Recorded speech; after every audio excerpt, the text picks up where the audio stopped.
Oke, assalamualaikum warahmatullahi wabarakatuh.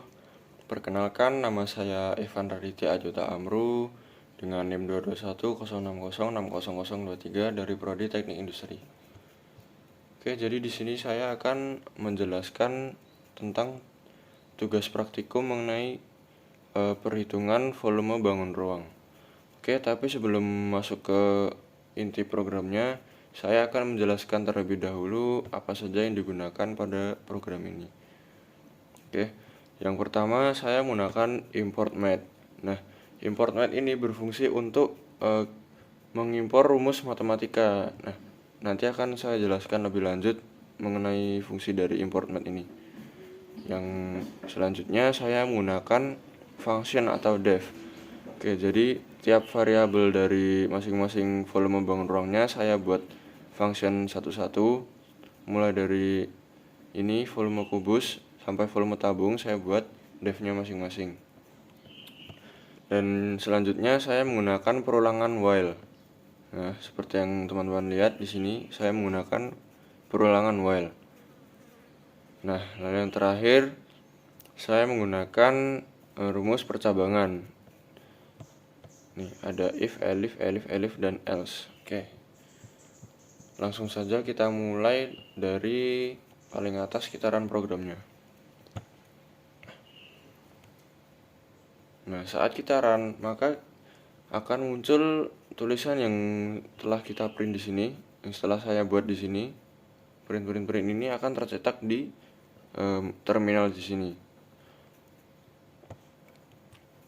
Lalu tulisan dari induk while ini, print ini juga akan tertulis di terminal sini. Jadi menu-menunya ini akan tertulis di terminal. Lalu kita akan menginput nomor yang akan kita masukkan. Nah, di sini terserah teman-teman mau masukin nomor berapa. Misalnya kita memasukkan nomor 1. Nah, program otomatis akan mendeteksi kalau kita memilih nomor 1, maka kita akan memilih volume bangun ruang yaitu kubus. Nah, sebentar.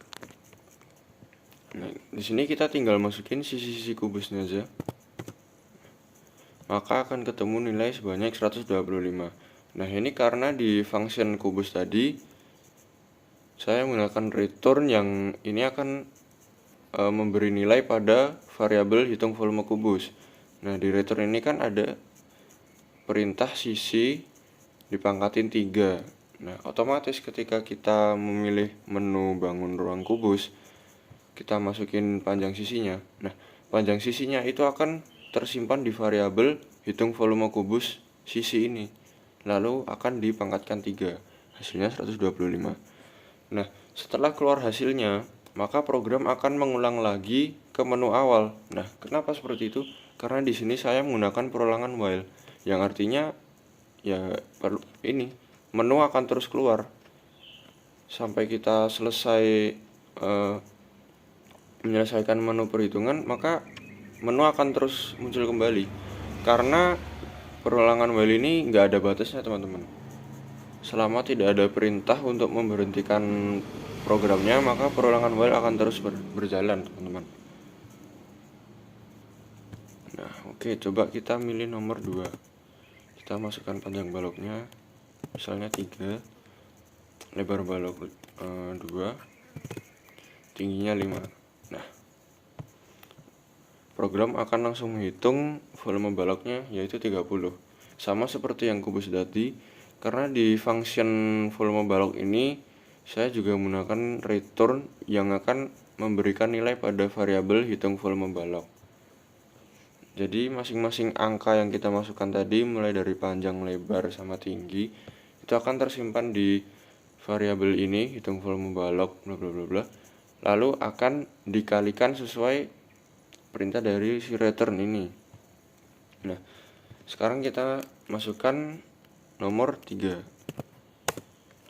Maka program akan memerintah kita untuk memasukkan nilai dari jari-jari tabung. Misalnya kita masukkan 10. Tinggi tabung 5. Nah, maka volume tabung akan langsung ketemu ini, teman-teman. Nah, fungsi dari import math tadi di sini teman-teman.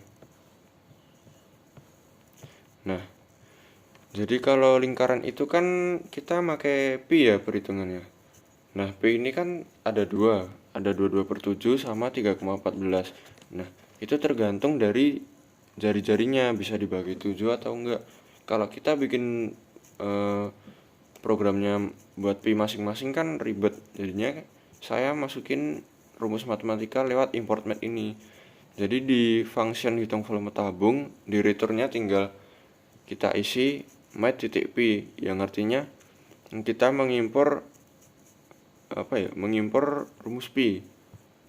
Nah, program akan bisa mendeteksi pi yang digunakan itu mau 22/7 atau 3,14 sesuai dari nilai jari-jarinya.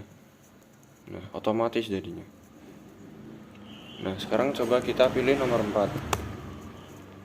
Nah, ketika kita pilih nomor 4, maka akan muncul tulisan terima kasih bla bla bla bla bla seperti yang sudah diperintah ini.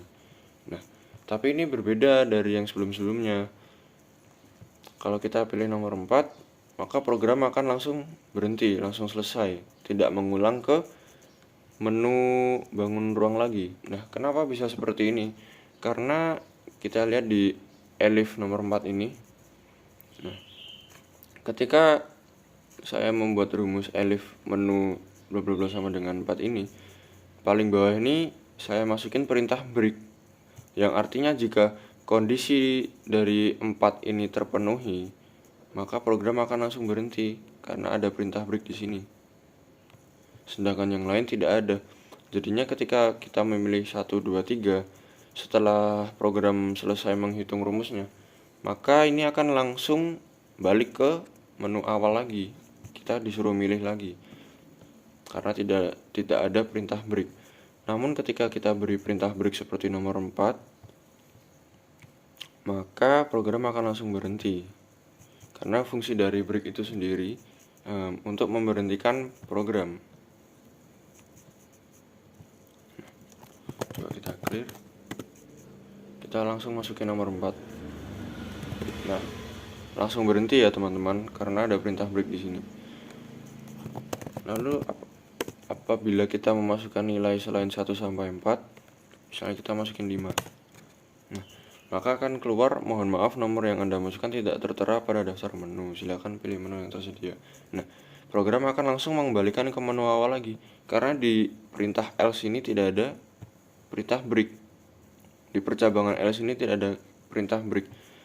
Jadi jika else-nya ini terpenuhi, maka program akan mengulang lagi ke while true ini, ke menu awal lagi. Oke, mungkin cukup sekian penjelasan dari saya. Mohon maaf apabila terdapat banyak kekurangan. Wassalamualaikum warahmatullahi wabarakatuh.